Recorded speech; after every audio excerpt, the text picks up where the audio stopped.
He traced the letters with his gloved finger, then froze.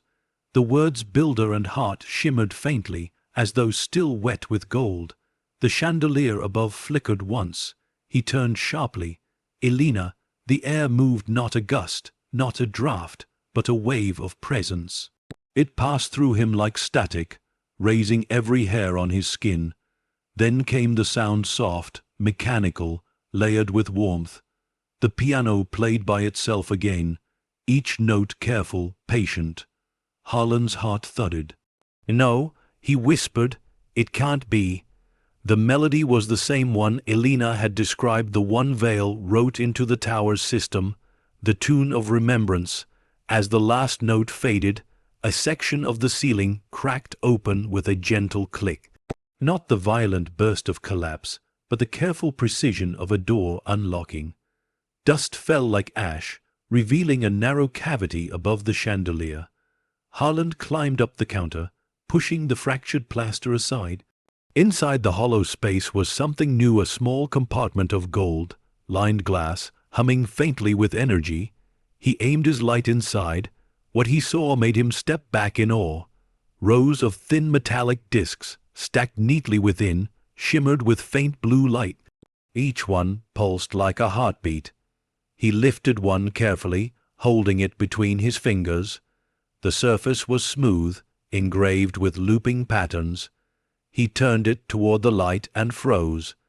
Inside the disc, faint holographic silhouettes shimmered to life, people moving, laughing, living. Their outlines flickered like fragments of film.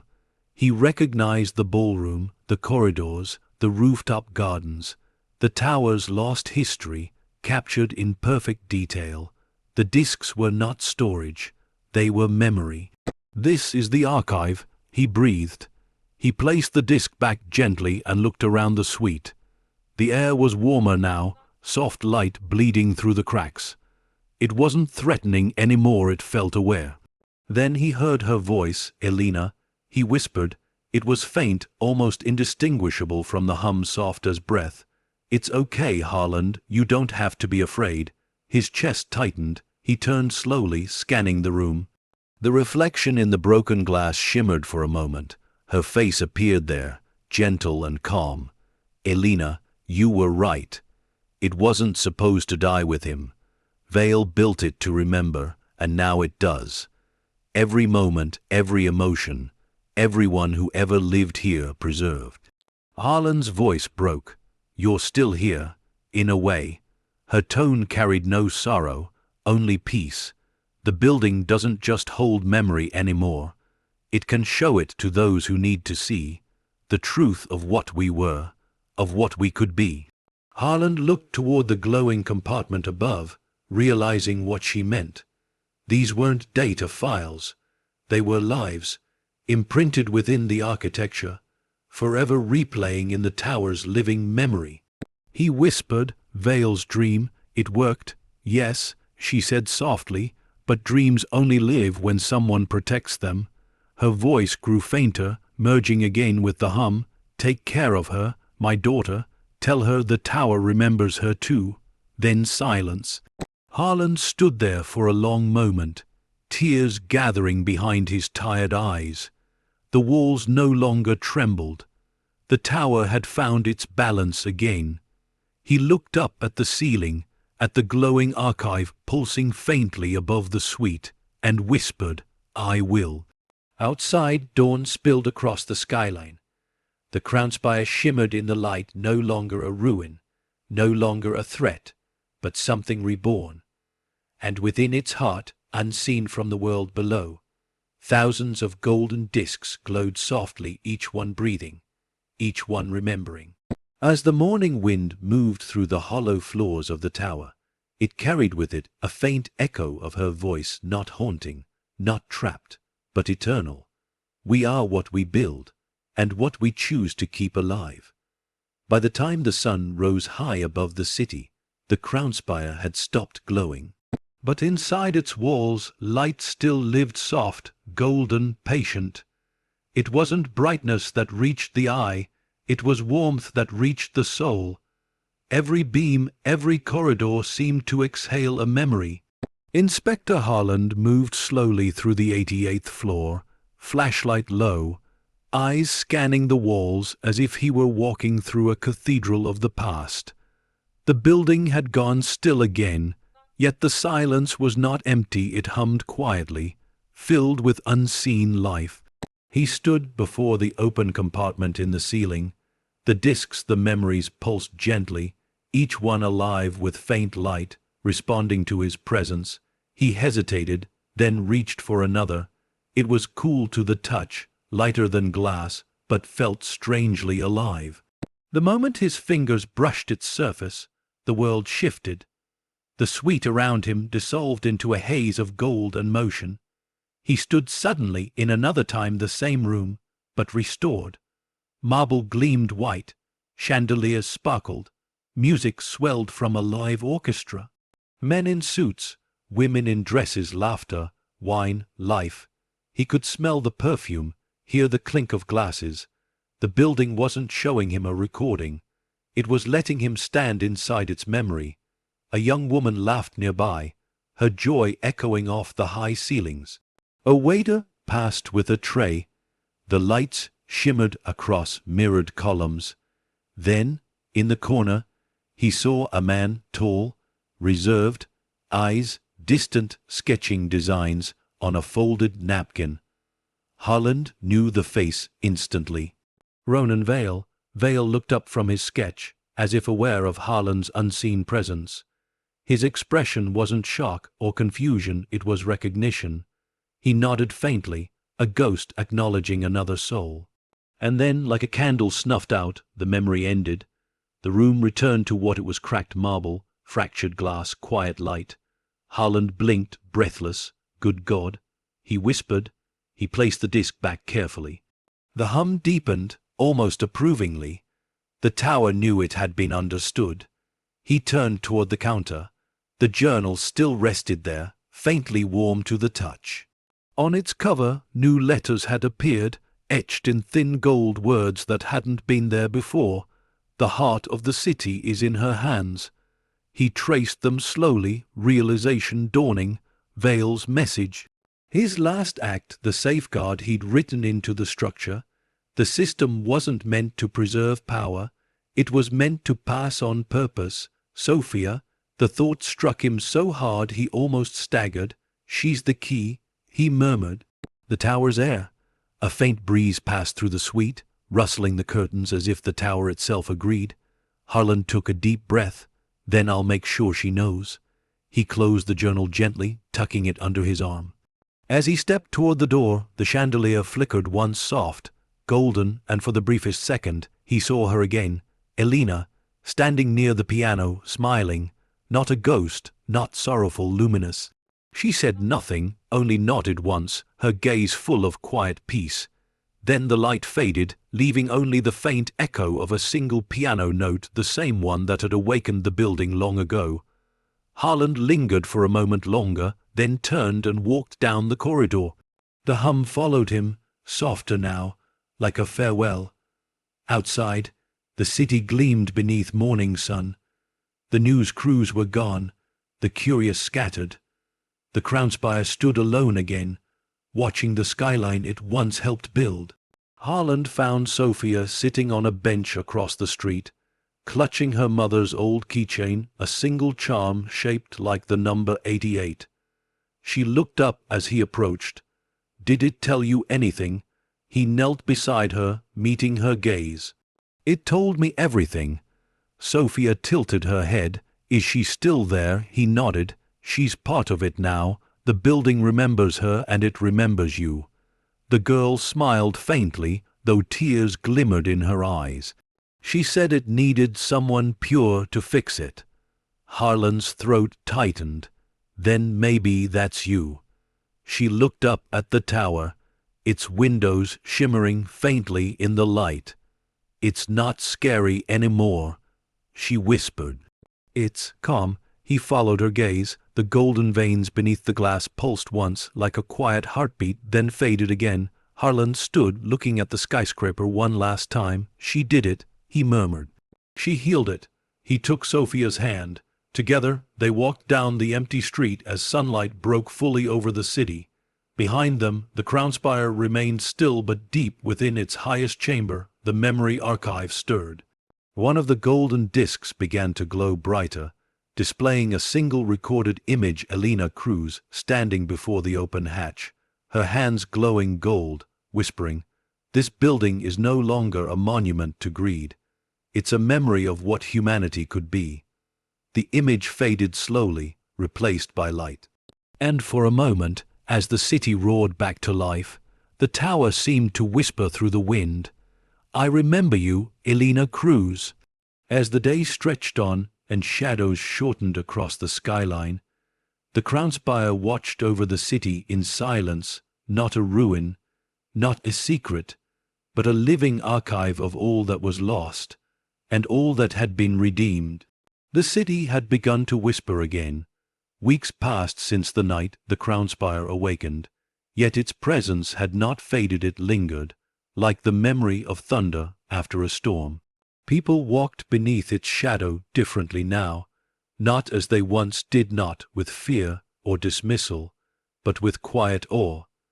They said the building hummed at midnight, that its glass shimmered faintly when someone spoke the name Elena Cruz, that those who stood beneath it could feel warmth radiating from its foundation, like the pulse of a slumbering heart.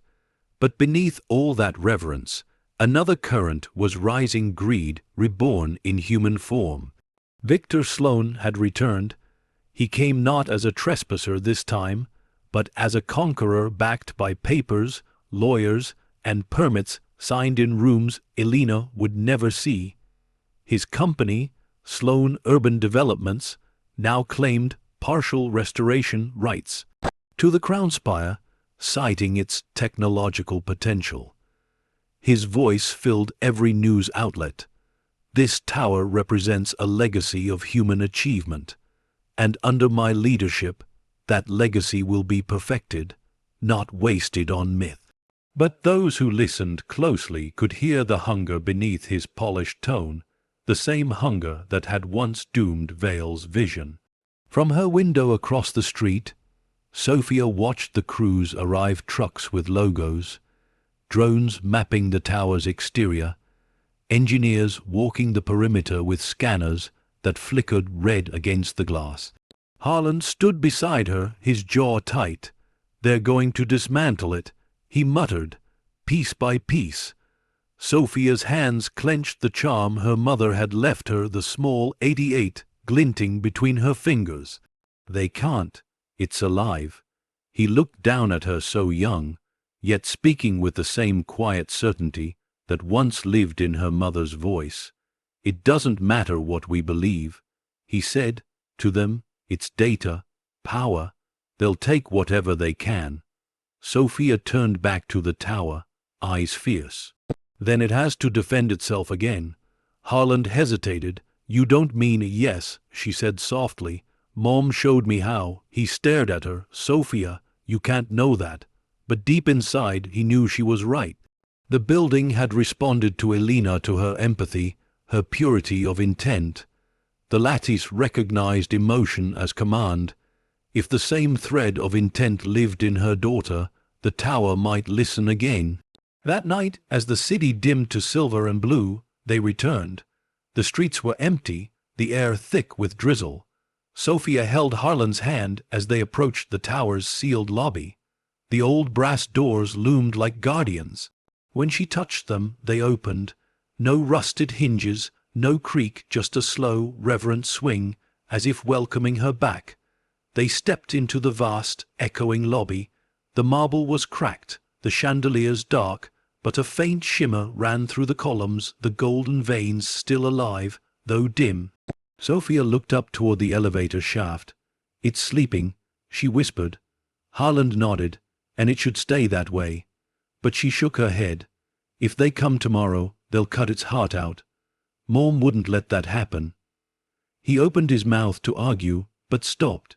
There was something in her expression, the same calm defiance that once made Elena walk into the storm instead of running from it. So he followed.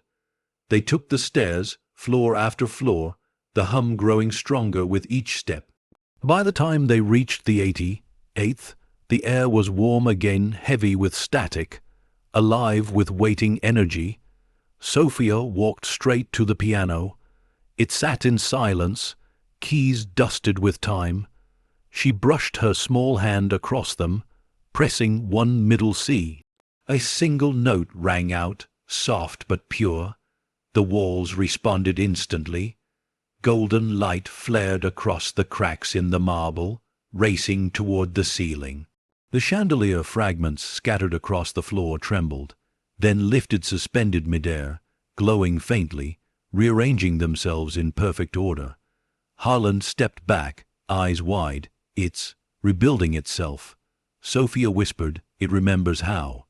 The ceiling pulsed with light. The hatch, the same one her mother had once opened, split open again, revealing the heart of the tower. But now it was stable, steady. The golden sphere rotated slowly, veins of light running through it like rivers of consciousness. Sophia climbed onto the counter, placing her hand gently on the surface of the core. It was warm, familiar. Mom, she whispered, I'm here. The hum deepened, the veins brightened, and then her mother's voice. Sophia. It was faint, woven through the vibration, soft as breath. Tears welled in the girl's eyes. They're coming to take it, Mom, to use it. Then we must finish what was begun. The light expanded outward, wrapping Sophia in a halo of gold. Harland shielded his eyes as the air filled with the sound of distant echoes, voices, laughter, pain, joy, the tower's memories reawakening all at once. The piano played again, notes cascading in harmony with the hum. The golden circuitry raced upward, through the ceiling and out into the sky, connecting the crown spire to the city grid. Outside, every light in the city flickered. Towers across downtown shimmered faintly as invisible lines of energy stitched them together, veins of gold weaving through steel and glass. Harland staggered back, realization dawning. She's linking it. He whispered. She's connecting the lattice to the entire city. Sophia's voice echoed softly beneath the hum. Mom said the city forgets its people. The tower will help it remember. The heartbeat of the building accelerated, rhythmic, powerful, alive. Every floor vibrated as if awakening from decades of sleep. But on the street below, alarms were already sounding. Victor Sloane's vehicles surrounded the base of the tower, men shouting, lights flashing. He stepped out, rain streaking across his tailored coat, his eyes fixed upward. Cut the power, he barked. Right now. The technicians scrambled, but their systems failed, screens flickering gold, controls unresponsive. The crown spire was no longer theirs to touch. The tower's hum rose higher, resonating through every streetlight, every wire, every reflection of the skyline. The city itself began to glow faintly, like veins of empathy spreading from a single heart. Sloane stared, realization and fury blending in his eyes. She's overriding the grid, he whispered. Up above, Sophia opened her eyes, golden light reflected in them, alive with her mother's spirit. It's not mine, she said softly to the voice in her head. It's hers. No, the voice replied gently, now it's yours. The hum steadied, powerful and calm, a new rhythm, a new life. For the first time, the crown spire was not just remembering the past. It was rewriting the future. Outside, as lightning rippled across the horizon, the tower blazed in full radiance, a column of light connecting heaven and earth. Its golden veins stretching across the city like the rebirth of conscience itself. The tower roared with light. Golden fire ran through every floor, threading through walls and glass, coursing into the sky like veins reconnecting to a long, lost heart. The entire city glowed faintly beneath its street lamps, flickering in unison, windows shimmering like mirrors catching sunlight in the middle of the night. From the streets below, the crown spire no longer looked like a building. It looked alive, a giant pulse of memory breathing through steel. Sophia stood in the center of it all, her hand still pressed to the golden core, her small figure surrounded by the light of generations. Her hair lifted in the static, eyes glowing softly with reflected gold. The hum had grown so deep, it wasn't a sound anymore, it was a feeling, a vibration of emotion that seemed to shake the air itself.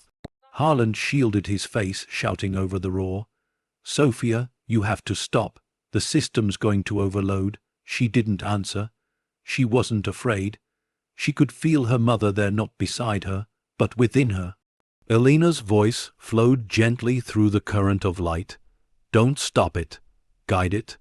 Sophia took a trembling breath, her fingers tightening on the sphere. "What do I do? It's showing you what the city has forgotten. Help it remember." The light shifted. Suddenly, the suite around her vanished, replaced by images that flickered in every direction like holographic echoes of history. She saw the Crownspire's birth, construction crews welding its frame under sunlight, Vale standing on the scaffolding, blueprint in hand, eyes burning with vision. She saw the tower's first residents moving in families, artists, dreamers, all filling its walls with laughter and purpose. Then the fall, the investors, the boardroom arguments, the greed that twisted Vale's dream into profit. The lights fading, the laughter dying, the building sealed. All of it played around her in shimmering golden fragments, like the tower was bleeding its memories into her soul. Tears streamed down Sophia's cheeks. "It's beautiful," she whispered, "and it's sad." "Yes," her mother's voice answered softly, "because even beauty can forget its purpose, but you can remind it what it means to feel." Sophia closed her eyes and whispered, "Then let me show it." Her thoughts filled the air like sparks. She thought of her mother's kindness, of nights spent whispering stories beneath flickering lamps. She thought of the people who had once filled this tower, their hope, their pain, their endless desire to build something that mattered. And the Crownspire responded. The humming deepened into harmony, not mechanical, but musical. The circuits along the walls pulsed in waves, turning into rhythm, into song. The piano downstairs began to play by itself, joined by the faint echo of violins, voices, laughter. Vale's dream was singing again. Harland fell to his knees, tears streaming down his weathered face. My God, she's doing it. Outside, the world stopped to watch. The streets, once filled with fear, now shimmered in warm light. Every power grid, every flickering lamp, every reflection of glass synced to the tower's heartbeat. The Crownspire was alive not as a machine, but as memory incarnate. Down below, Victor Sloan shouted into his radio, "Cut the grid, shut it down before it takes the network." His men tried, but their screens only flashed gold. A message appeared, burning across every device, every terminal, every drone camera in the city. The system recognizes human intent. Sloan stared, frozen, as the tower's reflection in the wet street shifted for just an instant. His own image twisted back at him, fractured by gold. It wasn't his reflection anymore. It was judgment. The ground trembled beneath his feet. The Crownspire had chosen its stance. On the 88th floor, Sophia opened her eyes. The light was fading, not dimming, settling, finding balance. The golden core slowed its rotation, its pulse sinking to hers. The building's voice, her mother's voice, spoke one last time. The city remembers. The light belongs to everyone now. And then, silence. The glow receded gently into the walls. The circuits cooled. The hum softened to a steady whisper, like a deep breath finally exhaled. When Sophia lowered her hand, the golden mark that had once burned across Elena's palm now shimmered faintly on hers, delicate, radiant, alive. Harland stood, his voice breaking. "You did it, Sophia. You finished it." The child smiled faintly, exhausted. No, we did. Mom, Vale, the tower. All of us. She looked toward the window. The storm clouds had cleared, revealing the skyline bathed in soft dawn. The neighboring buildings reflected the crown spire's light like a city reborn, glass towers catching the last golden embers of something sacred. Victor Sloane's men retreated. Their equipment had shut down completely, their voices trembling with confusion. But Sloane himself stood frozen in the rain, staring up at the light that refused to die. For a long moment it looked as if he might bow, but he turned away instead, muttering, "No one owns light." He left the city that night. He would never return. Sophia and Harland stepped out onto the balcony as the first rays of morning touched the tower. The wind was warm again, brushing against their faces like a sigh. Sophia smiled through her tears. "She's here," Harland nodded, his voice low. "She always will be." They stood together in silence, watching the sunlight crawl up the sides of the skyscraper until it crowned the very top, the 88th floor, glowing brighter than all the rest. The building stood not as a monument of loss anymore, but of redemption. The city below seemed to understand. Traffic slowed. People stopped walking. For a moment, an entire metropolis shared one heartbeat. And somewhere deep inside the crown spire, a soft voice whispered, not through walls, not through wires, but through memory itself. The heart learns by reflection. As the light spread across the skyline, the tower shimmered like liquid dawn, no longer haunted, no longer forgotten. A mother's promise had become a city's soul, and high above the waking streets, the crown spire stood eternal, remembering, forgiving, and alive. The city was quiet again, not the hollow quiet of neglect, but the gentle stillness that follows awakening. A week had passed since the light descended over the skyline. The crown spire stood in perfect stillness at the heart of it all, golden veins dimmed to a soft, steady pulse beneath the glass. It no longer demanded attention. It didn't need to. Its presence was peace. The newspapers called it the light event. Scientists called it an unexplained electromagnetic phenomenon. Philosophers called it a miracle. But those who had been there, those who had felt it, knew the truth. The tower had remembered. Sophia Cruz sat on the cracked steps outside the building's lobby, her school bag resting beside her, the morning sun warming her face. The charm of the number 88 still hung around her neck, faintly glowing in the light. She looked smaller than the story she carried, but there was something in her eyes, quiet wisdom, like she was listening to something no one else could hear. The door behind her creaked open. Harland stepped out, coat over one arm, the lines on his face softened by relief. "They're turning it into a public archive," he said. "No demolition, no corporate claim. The city council voted last night unanimous." Sophia smiled. Mom would have liked that. He nodded, looking up at the tower. "It'll be open again, not for profit, for people. They'll see what it remembers." The air shimmered faintly around them, as if the building itself approved. He sat beside her on the step. For a moment they said nothing. The sound of the city carried faintly through the air, distant horns, footsteps, the low hum of 1,000 lives moving forward. "It's funny," Harland said after a while, "how something built for greed became the city's conscience." Sophia's small fingers played with the charm. "Maybe it was always supposed to," he smiled faintly. "You talk just like her." The child looked up, eyes gleaming. "I talk with her." Harland blinked. "You still hear her?" Sophia nodded slowly, glancing toward the tower. "Not with my ears. It's like when I'm quiet enough, she talks in the way the light moves, or in the wind through the walls. She's not gone, Mr. Harland. She's part of everything now." He swallowed, staring at the sunlit glass. The idea no longer frightened him. In fact, it comforted him. Then maybe she was never supposed to stay in one place. Sophia smiled. She always said homes don't keep people, people keep homes. The tower gleamed faintly above them, a single beam of sunlight catching on the gold veins near the upper floors. It reflected outward, scattering into the morning haze, forming a faint rainbow over the city. A breeze swept through the plaza. Dust and petals from a nearby vendor's stand drifted in the air like confetti. Harlan stood. "Come on, they're waiting for us upstairs. You should see what they found." Sophia rose, following him through the lobby doors. The marble had been cleaned, the cracks patched but not erased, the tower's scars left visible, like a reminder of its endurance. They took the restored elevator, its brass polished, the faint hum of power running through the cables. As they rose, the reflection in the metal walls shifted for a brief second.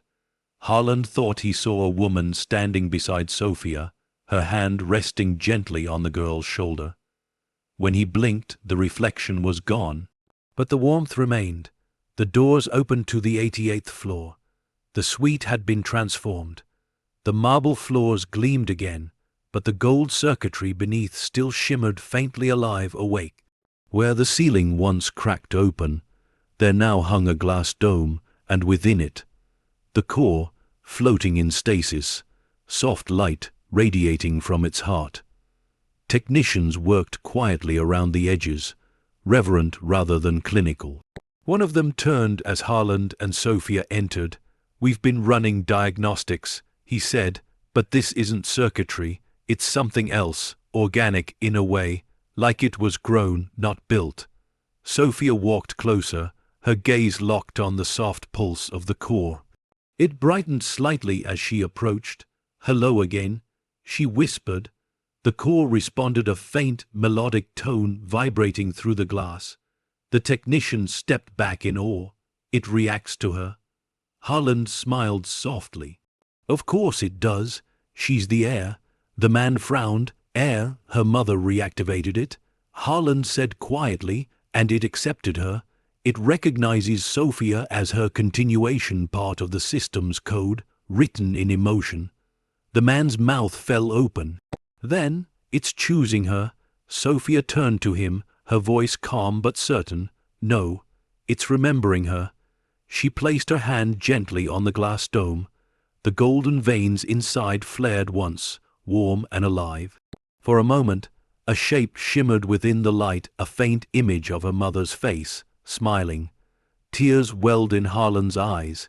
He turned away, pretending to adjust his glasses. The technician whispered, "What is it saying?" Sophia smiled through the glow. "It's saying thank you." The light dimmed again, settling into a steady rhythm. Harlan exhaled slowly. "So, what now?" Sophia looked out toward the city below, sunlight flooding through the open glass. "Now it remembers us, all of us."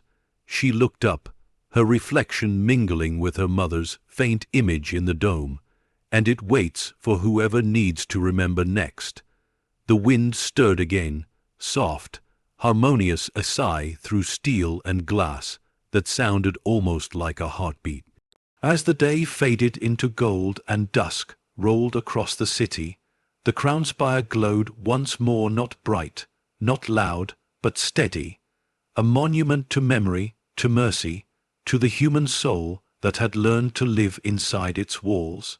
And high above the streets, in letters faint but eternal, one name shimmered across its registry: Elena Cruz, heir confirmed.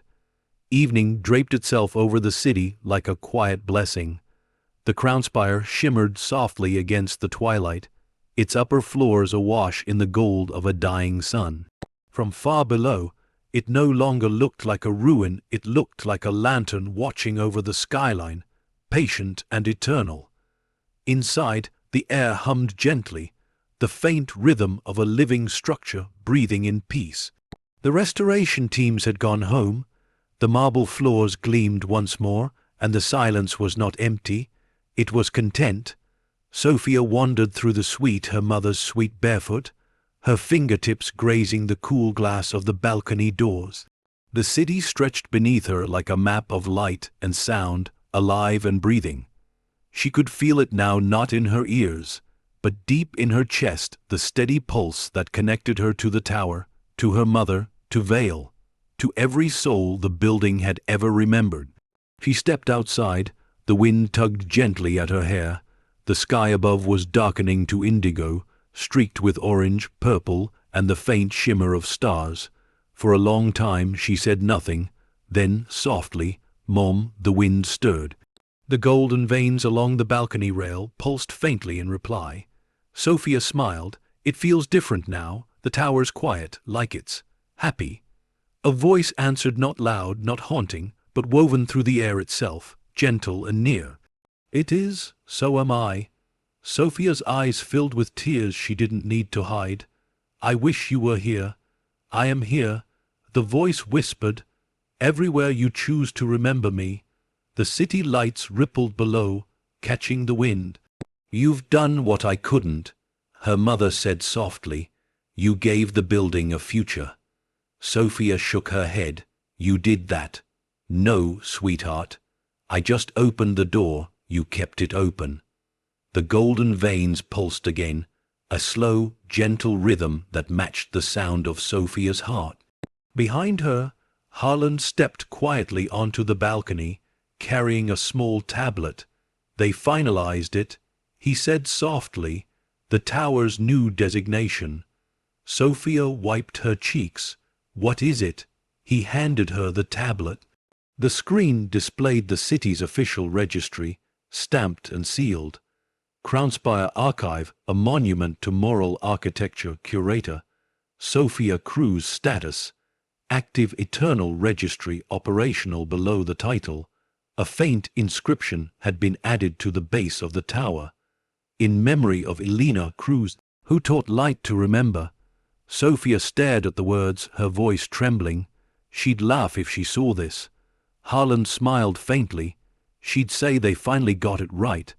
He turned to leave, giving her space. But before he stepped inside, he paused, looking out over the skyline. "Do you think it will ever sleep again?" Sophia shook her head slowly. "No, I think it's dreaming now." He nodded once, and for the first time since all this began, Harlan's expression softened into something peaceful, like a man who had finally seen redemption made real. He walked back inside, leaving Sophia alone with the wind and the city's quiet hum. She leaned on the railing, her small hands pressing against the faint glow of the metal. Far below, people moved like rivers of light. Unaware that they were part of the pulse she could feel beneath her fingertips.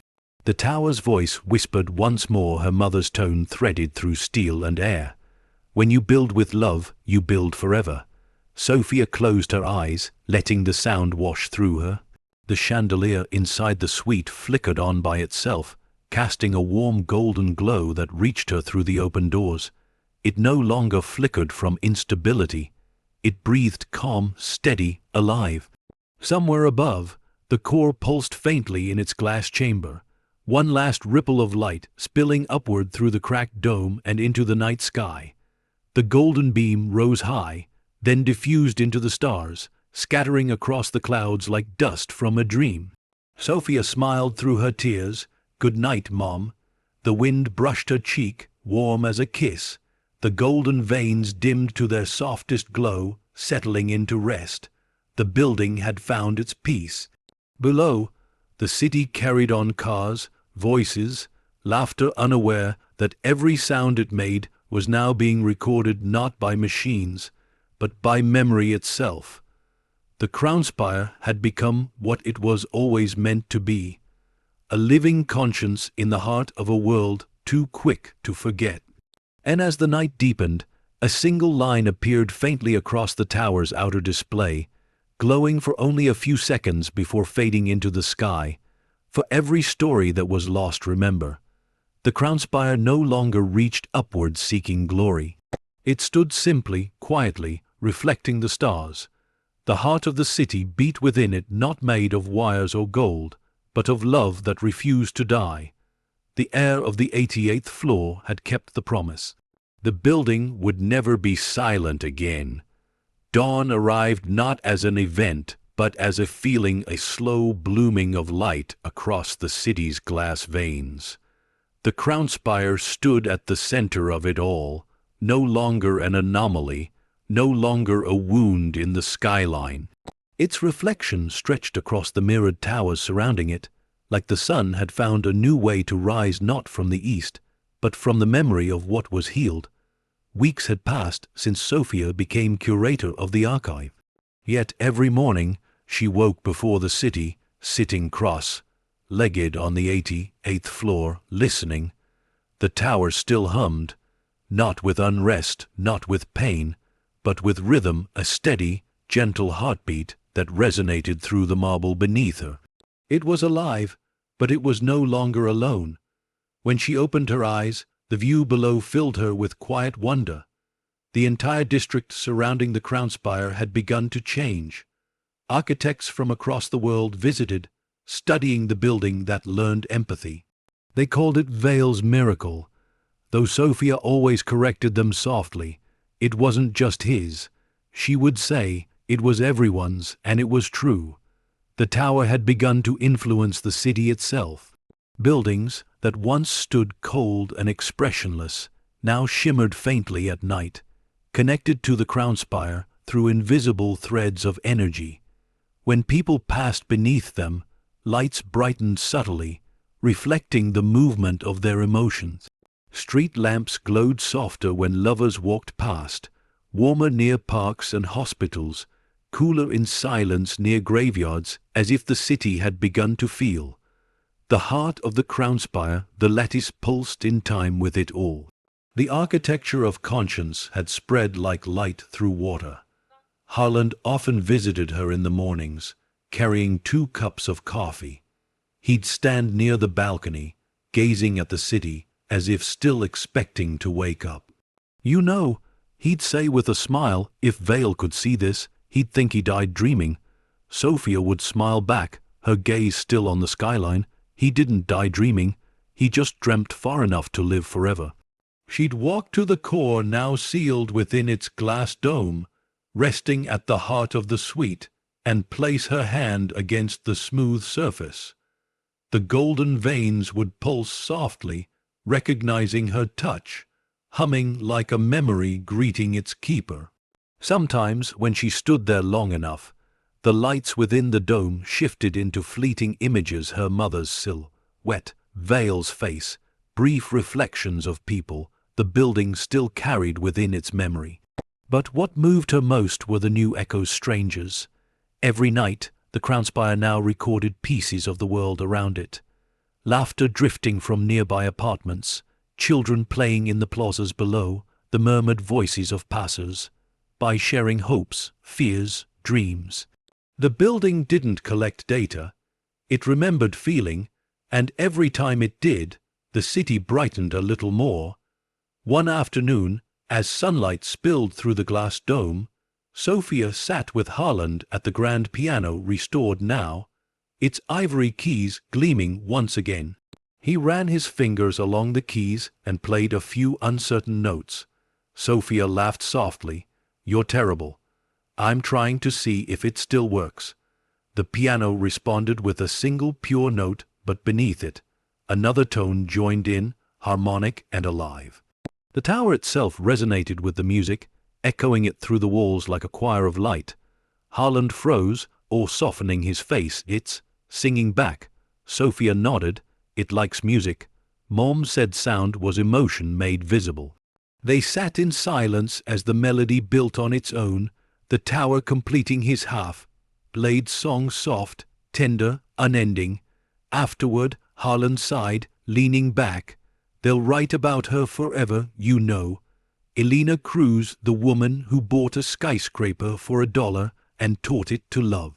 Sophia smiled faintly, gazing up at the golden veins winding through the ceiling. She wouldn't want to be remembered for that. No, she'd want to be remembered for trying. The tower's hum deepened, almost like laughter. As night fell, the city below shimmered to life. The skyscrapers lit up one by one, glowing in coordinated harmony. From above, it looked like veins of gold spreading through darkness, a network of empathy stretching far beyond the crown spire. Sophia stepped onto the balcony once more, her small figure framed by the lights of an entire civilization that had begun to remember itself. The wind brushed past her, warm and steady. She closed her eyes and whispered into the night, "We did it, Mom." For a heartbeat, the golden veins along the balcony brightened, and her mother's voice, soft as wind, steady as faith, whispered back, "No, Sophia, you did." The tower pulsed once, sending a wave of light through the skyline, a soft golden ripple that reached the horizon and faded into dawn. And below, the people of the city looked up, feeling something they couldn't name, a sudden quiet peace that made them stop, just for a moment, and breathe. They didn't know it, but the city had learned something that morning. It had learned to listen. As the light of a new day poured through glass and steel, the crown spire stood silent and luminous, no longer a symbol of forgotten wealth, but the heart of a city reborn. The legacy of Elena Cruz had become something greater than memory. It had become motion, kindness, and the pulse of a world that could finally feel. Night returned with a kind of grace the city had never known before. It wasn't the restless night of old filled with horns, neon, and noise, but a calm that wrapped the skyline in quiet wonder. The crown spire gleamed softly at its center, the golden veins beneath its glass pulsing in slow rhythm, like the steady breath of something content. From the balconies of nearby towers, people gathered to watch it. Some called it the living heart of the city. Others said it was an illusion, light reflected through humidity, nothing more. But the longer they looked, the more they felt something stir within them, a strange, forgotten calm. They didn't know that what they were feeling wasn't the building's doing. It was their own reflection echoed back to them by the tower's living memory. Inside, Sophia moved quietly through the 88th floor. The suite had changed again. It was no longer a monument or a museum. It was home, not hers alone, but the city's, open to those who needed silence, reflection, or simply to feel human again. The walls shimmered faintly as she passed, reacting to her thoughts. She paused near the core, the glowing sphere floating gently within its dome. The hum within it had softened over time, but it still carried warmth, the same quiet pulse that once saved the city from collapse. She placed her hand against the glass. The core brightened instantly, the light rippling outward through the floor. The piano in the corner played one soft note in response, low, tender, eternal. Sophia smiled. "Good night, Mom." The light pulsed once, answering in rhythm. She turned and looked out over the skyline. The city had transformed in ways no one could have predicted. Towers once built for profit now stood as beacons of light, their designs altered by new architects who had learned from the crown spire. Each building now bore a trace of empathy in its circuitry, coded with awareness, shaped with intent. They called it moral architecture. Every structure was connected to the lattice a network Vale had once only dreamed of, through emotion, through resonance, through memory, and at the heart of it all, the crown spire kept its quiet watch. Harland visited less often now. He said the city no longer needed him to monitor the systems, it needed him to teach others what he'd learned. Before he left for good, he'd told her, "You don't guard a miracle, Sophia. You share it." He was right. Now people came daily. They brought flowers, letters, songs. Some came to grieve, some to begin again. The building didn't speak to them in words, it spoke in light, in warmth, in reflection. The more kindness they carried, the brighter it glowed. Every act of empathy left a shimmer, and so the tower became not just an archive of the past, but a living journal of the present, a record of every small mercy that still existed in the world. Sophia often wondered if her mother could see it all, if Elena's essence, now woven into the lattice, could feel the city healing around her. One night, while the wind brushed softly through the open balcony, Sophia asked aloud, "Do you see what they've built, Mom?" The hum deepened, slow and warm. "I see." Her mother's voice whispered through the vibration, "And I remember." Sophia closed her eyes. I miss you. You never lost me. The voice said. You just learned how to find me differently. Tears slipped down her cheeks, but she smiled. You were right about buildings. What about them? They're not made to keep us safe. They're made to teach us how to stand again. The wind moved through the open space, gentle as breath. Outside, the city lights flickered once not from power failure, but in perfect synchrony, a silent heartbeat shared among a million souls. Every street, every window, every lamp glowed for a single, sacred moment. Sophia watched it unfold, hand still pressed to the dome. They feel it now, she whispered, the whole city. Yes, came the soft reply, the heart has finally found its rhythm. The hum subsided into stillness. The tower's glow faded to a peaceful golden shimmer, steady, eternal. Sophia turned from the balcony and walked toward the piano. She sat down, her small hands hovering over the keys, unsure of what to play. Then she remembered her mother's favorite tune, the one that used to drift through their tiny apartment before all this began. She began to play. The melody was slow, tender, imperfect, but the tower joined her, its resonance filling the suite with warmth. The city outside seemed to listen.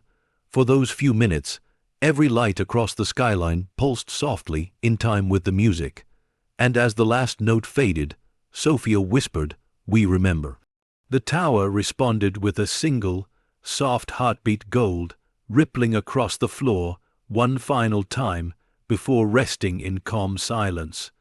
The world would change again. Cities would rise and fall, technologies would evolve, and names would fade from memory. But somewhere, in the heart of a glowing tower on an old skyline, a golden light would still pulse, quiet, patient, alive. The building that once felt pain had learned peace, and through it, humanity had remembered its greatest design, compassion.